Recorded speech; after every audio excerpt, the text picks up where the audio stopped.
सन 1929 में अमेरिका में एक ऐसी घटना हुई जिससे देश भर के शिक्षा जगत में सनसनी फैल गई।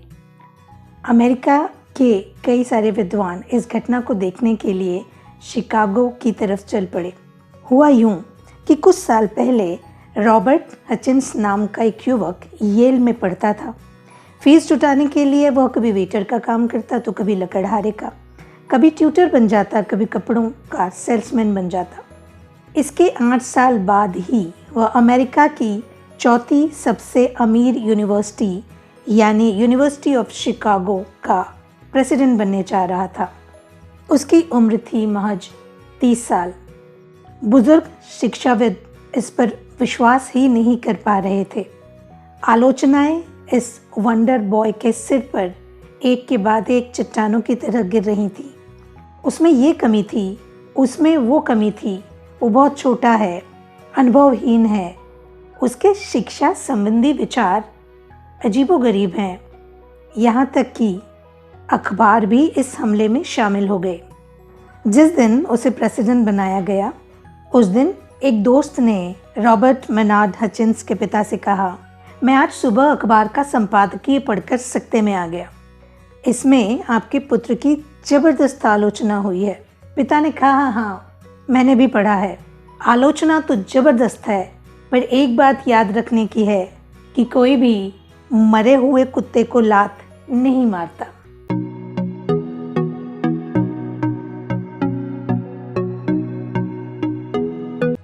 चिंता छोड़ो सुख से जियो के अध्याय 20 में आपको ये समझाना है कि कोई भी मरे हुए कुत्ते को लात नहीं मारता।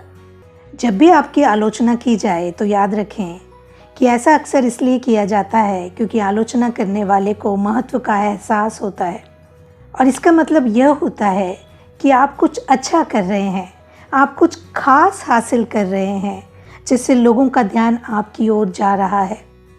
कई लोगों की आदत होती है अपने से ज़्यादा शिक्षित या सफल लोगों की धज्जियां उड़ाने में संतुष्टि का अनुभव करते हैं। उदाहरण के लिए, जब डेल कार्नेगी इस किताब का यह अध्याय लिख रहे थे तब उन्हें एक महिला का पत्र मिला जिसमें साल्वेशन आर्मी के संस्थापक जनरल विलियम बूथ की ज़बरदस्त आलोचना की गई थी। उन्होंने जनरल बूथ के बारे में एक प्रशंसात्मक रेडियो कार्यक्रम दिया था। इसीलिए इस महिला ने उन्हें पत्र लिखकर बताया कि जनरल बूथ ने गरीबों की मदद करने के लिए जो धन इकट्ठा किया था उसमें से उन्होंने $80 लाख का गबन किया था।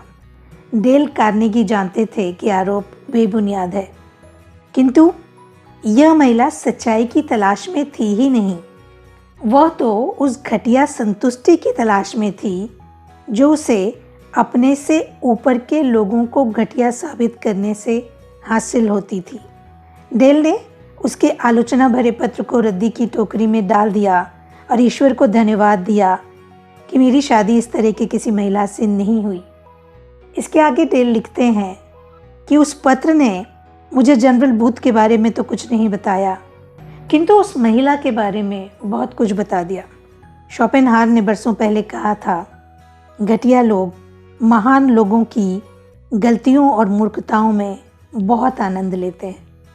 इस बात को और अच्छे से समझने के लिए हम एडमिरल पियरी का उदाहरण लेते हैं, जिन्होंने 6 अप्रैल 1909 को अपने कुत्ते के साथ उत्तरी ध्रुव तक पहुंचकर दुनिया को आश्चर्यचकित और रोमांचित कर दिया।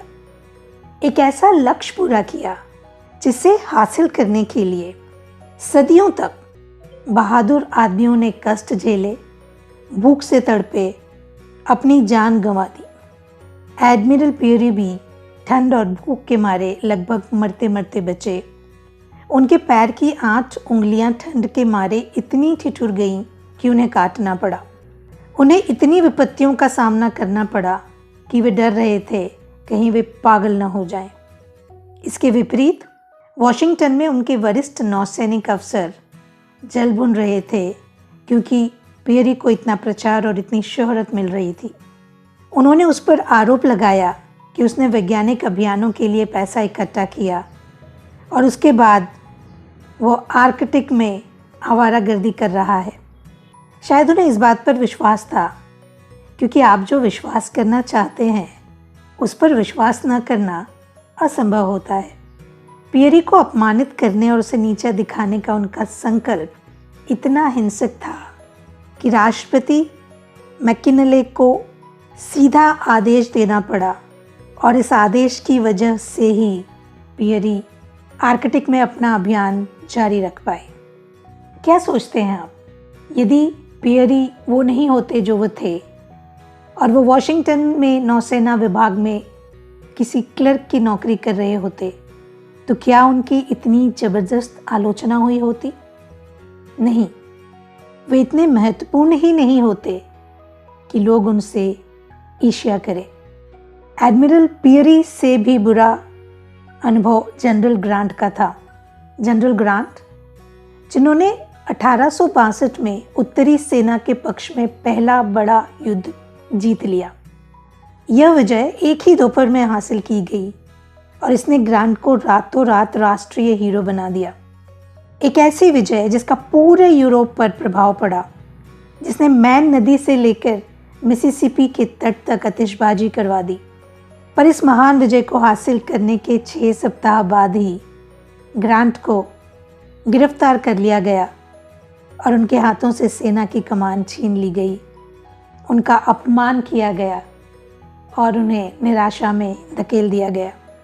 जानते हैं विजय के शिखर पर जनरल यूएस ग्रांट को गिरफ्तार क्यों किया गया? क्योंकि उन्होंने अपने दंभी वरिष्ठ अधिकारियों की ईर्ष्या और द्वेष को जगा दिया था, और उन अधिकारियों को उन्हें गिरफ्तार करके परेशान करके संतुष्टि मिली। एक ऐसे व्यक्ति की उन्होंने आलोचना की, उसे बुरा बनाया, जो एक अच्छा काम करके लौटा था।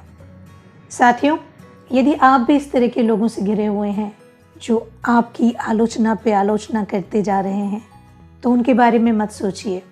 ये सोचिए कि आप कुछ अच्छा कर रहे हैं, आप कुछ ऐसा कर रहे हैं जो बहुत महत्वपूर्ण है।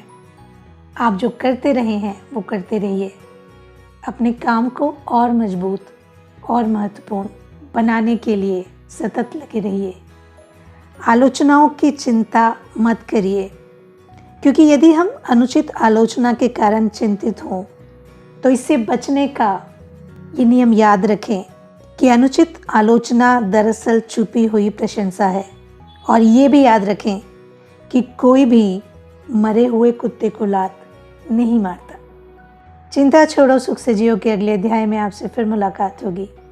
तब तक के लिए अपना ख्याल रखिएगा।